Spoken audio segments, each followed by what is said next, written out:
অগ্ৰজ কবি নৱকান্ত বৰুৱাৰ এটা কবিতা, কুৰিয়াত জৰাসন্ধৰ মৃতদেহ, বাছ এটা বাক্য, কুৰিয়াত জৰাসন্ধৰ মৃতদেহ।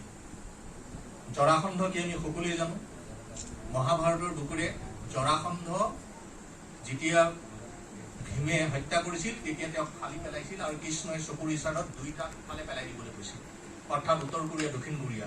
তেওঁ বিভক্তৰ কথাটো নীতি বাক্য বচনেৰে সৈতে বুজাব খোজা নাই, তেওঁ প্ৰতীক ধৰ্মিতাৰে বুজাইছে কি যে কোৰিয়াত জৰাসন্ধৰ মৃতদেহ।